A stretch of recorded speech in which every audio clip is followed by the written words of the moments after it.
Ladies and gentlemen, gather around, because today we're diving into the story of a French car that dressed like an Italian, worked like an African farmer, and lasted longer than some governments. The Peugeot 404 wasn't just a car, it was the baguette that never went stale, the wine that never soured, the machine that kept moving even when the road gave up. Designed by Pininfarina, driven by families, farmers, and rally champions alike, the 404 is proof that elegance and toughness can live under the same roofline.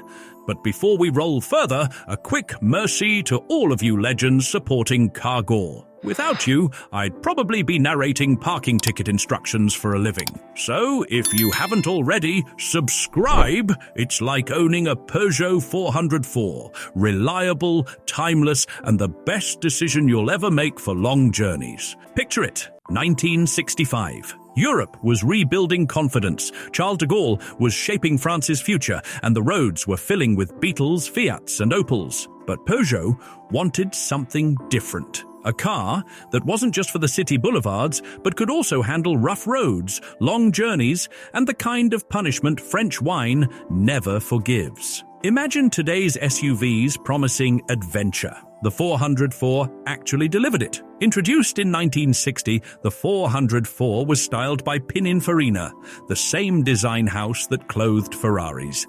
It had sharp lines, formal rooflines, subtle chrome, and even little tail fins. Not loud, not flashy, just quietly confident. By 1965, the Peugeot 404 had already cemented itself as a symbol of French durability with Italian flair. The 404 didn't believe in being boring. You had the classic Berlin sedan, the workhorse familial estate with room for an entire football team, and even a pickup for farmers who wanted their hay delivered with style. Then came the coupe and cabriolet, built in Italy by Pininfarina before being shipped back to Peugeot for mechanics. Basically, the fancy exchange students of the lineup. In total, Peugeot built over 2.8 million 404s between 1960 and 1975. And in places like Kenya, production kept going until 1991.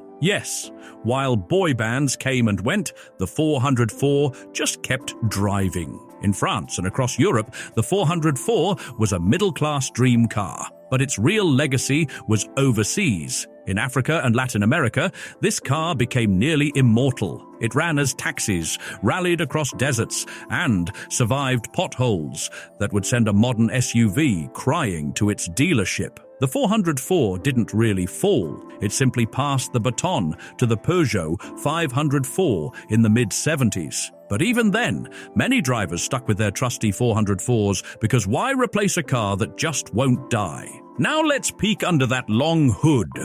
In 1965, the 404 carried a 1.6-litre four-cylinder engine carbureted for most models, with fuel injection available for the ambitious. Power wasn't jaw-dropping, but reliability was bulletproof. Transmission, manual as standard, with an automatic option if you wanted to feel futuristic. Its suspension was built tough, making it adaptable for Europe's cobblestones and Africa's dirt tracks alike. It wasn't about going fast, it was about getting there every time.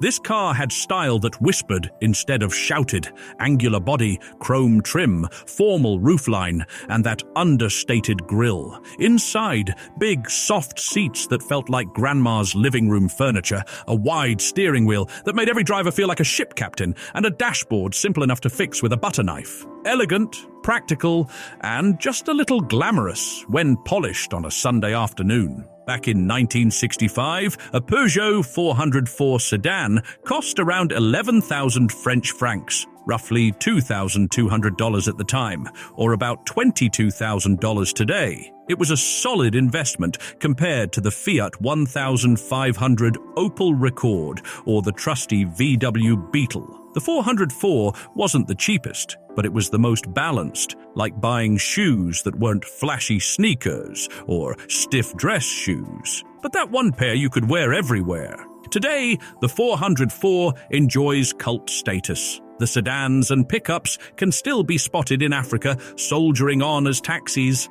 But the coupes and cabriolets, those are the crown jewels. With their Italian-built bodies and Peugeot soul, they're now highly collectible. A pristine cabriolet can fetch $40,000 or more at auction, while a decent sedan might cost less than a modern hatchback, if you're lucky enough to find one that hasn't rusted into modern art. So, what do we make of the Peugeot 404? It was a car that proved elegance and endurance don't have to fight. They can drive side by side.